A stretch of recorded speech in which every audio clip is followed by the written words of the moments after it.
Ya, waspada bagi warga Jakarta Utara karena BMKG merilis sejumlah daerah yang berpotensi dilanda banjirop. Banjirop di pesisir Jakarta diperkirakan berlangsung hingga 1 pekan.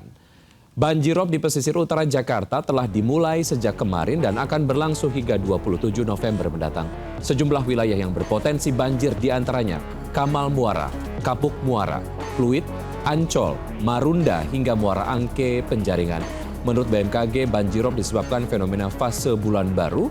Dalam menghadapi banjirop, masyarakat diimbau agar selalu waspada dan terus melakukan pemantauan pembaruan informasi dari BMKG.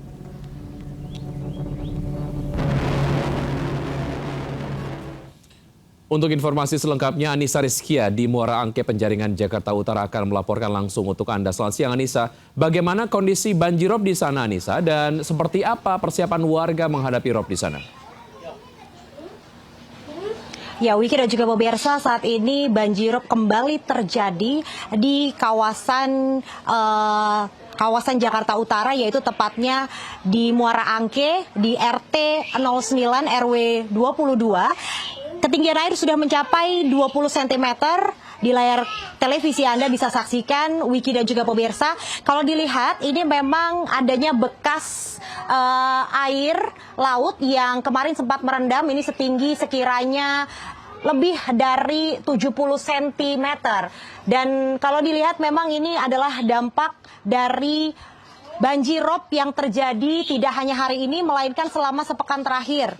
Memang mereka mengeluhkan dan antisipasi dari warga sendiri, kalau dilihat di sebelah kiri saya ini ada kendaraan yang memang sengaja digantung. Apabila nantinya ketinggian air ini sudah melebihi dari garis batas yang dibuat oleh warga, mereka harus mengamankan barang-barangnya terlebih dahulu, termasuk seperti kendaraan roda 2, kemudian ada alat elektronik yang mereka sengaja tinggikan dengan membangun adanya berupa lantai yang ditinggikan begitu, Wiki dan juga pemirsa. Selain ada barang elektronik dan juga kendaraan roda 2 milik warga, mereka pun juga sengaja membuat rumah di lantai 2 begitu. Apabila nantinya ketinggian air ini semakin meningkat, mereka akan langsung berpindah ke lantai 2 dan mengamankan beberapa barang-barang seperti dokumen penting, kemudian alat elektronik lainnya yang bisa dibawa menuju ke lantai 2 agar tidak terendam airop ini. Dan memang menurut informasi yang kami dapatkan hingga kini dari 70 rumah yang terendam di kawasan RT 09 ini, mereka belum memutuskan untuk mengungsi dan mereka masih terus menunggu arahan dari pemerintah setempat. Apabila nantinya air ini mulai meninggi, mereka akan melakukan pengungsian di tempat yang lebih aman. Dan mereka berharap agar pemerintah segera menyelesaikan pembangunan tanggul yang ada di kawasan Jakarta Utara ini. Karena hingga hari ini pembangunan tanggul mitigasi masih dilakukan untuk menanggulangi banjirop yang terjadi dari tahun-tahun sebelumnya hingga hari ini. Demikian, Wiki, saya kembali kepada Anda di studio. Baik, Anissa, terima kasih atas informasi yang Anda sudah sampaikan. Selamat bertugas kembali. Pemirsa, banjir bandang tiba-tiba datang hingga membuat debit sungai ataupun debit air sungai meluap di rute wisata Taman Safari Indonesia, Bogor, Jawa Barat. Khawatir air membahayakan, pengunjung pun diminta putar balik dan melanjutkan perjalanan melalui jalur alternatif. Pengunjung Taman Safari Indonesia di Cisarua, Bogor dikejutkan dengan meluapnya air sungai yang melintasi jalur wisata. Debit air sungai nampak terus meninggi akibat derasnya air hujan hingga membahayakan jika pengunjung nekat untuk melintasinya. Pengunjung pun diminta pengelola untuk putar balik dan melanjutkan perjalanan lewat jalur alternatif lainnya. Pengalihan ini dilakukan pihak Taman Safari demi keselamatan pengunjung karena kondisi cuaca yang tidak menentu. Pengunjung juga diimbau tetap waspada saat berlibur di alam terbuka. Kamera pengawas salah satu pengguna jalan di Senayan, Jakarta Selatan merekam detik-detik sebuah pohon tumbang menimpa mobil. Detik-detik pohon tumbang terekam kamera sebuah mobil yang melintas dari arah Blok M menuju putaran Tugu Pemuda Senayan, Jakarta Selatan. Saat kejadian cuaca cerah, tidak ada angin, tidak ada hujan. Pohon tiba-tiba tumbang dan menimpa sejumlah kendaraan. Peristiwa pohon tumbang ini terjadi baru saja pukul 10.27 waktu Indonesia bagian Barat. Sementara itu akibat terdampak proyek galian kabel bawah tanah, sebuah pohon asem raksasa setinggi 10 meter tumbang menimpa kabel listrik dan memblokir jalan di Sunter, Tanjung Priok, Jakarta Utara. Akses jalan terpaksa dialihkan selama proses evakuasi dilakukan.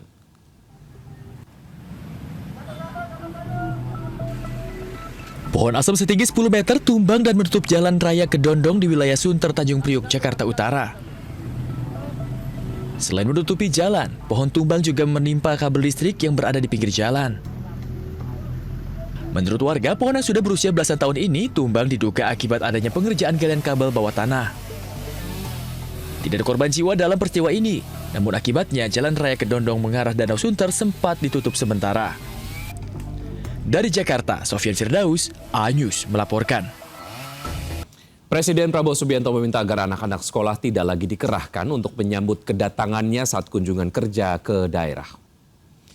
Ribuan pelajar antusias memenuhi sepanjang jalan setiap presiden berkunjung ke daerah. Mereka berdiri berjajar rapi di pinggir jalan hanya untuk menyambut kedatangan Presiden Prabowo Subianto yang akan melintas. Meski merasa senang dengan antusiasme warga, Presiden Prabowo mengaku prihatin karena anak-anak harus berdiri lama di bawah terik matahari saat menunggunya datang. Presiden Prabowo juga khawatir akan mengganggu kegiatan belajar di sekolah. Di sini, terima kasih saya disambut oleh rakyat dan banyak anak-anak sekolah.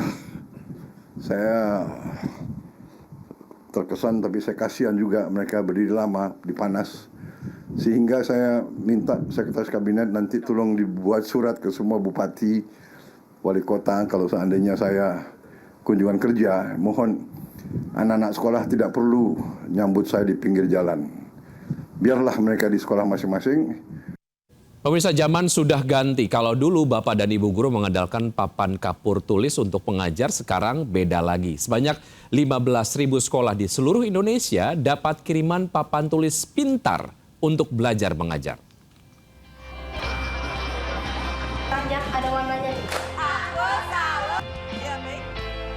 Era papan kapur tulis untuk belajar mengajar di sekolah pelan-pelan berganti. Seiring kemajuan teknologi, siswa makin akrab dengan perangkat digital seperti handphone dan laptop. Untuk mendukung proses belajar lebih interaktif dan sesuai zaman, pemerintah mengirim papan tulis pintar atau smartboard ke ratusan ribu sekolah di seluruh Indonesia. Salah satunya di SMP Negeri 4 Kota Bekasi, Jawa Barat.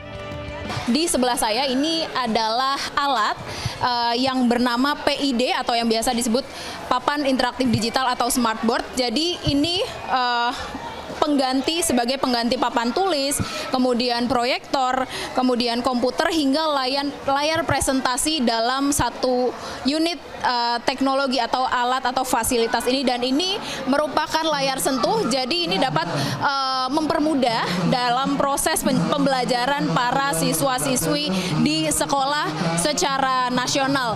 Dan untuk proses pengiriman alat ini sampai saat ini sudah mencapai 215.000 perangkat dan sudah tiba di sekolah sebanyak 172.000 dan masih ada dalam perjalanan 43.000. Namun diharapkan nantinya dapat tersebar secara merata, dan juga diharapkan pada Desember 2025 ditargetkan seluruh perangkat sepenuhnya sudah tiba di sekolah penerima.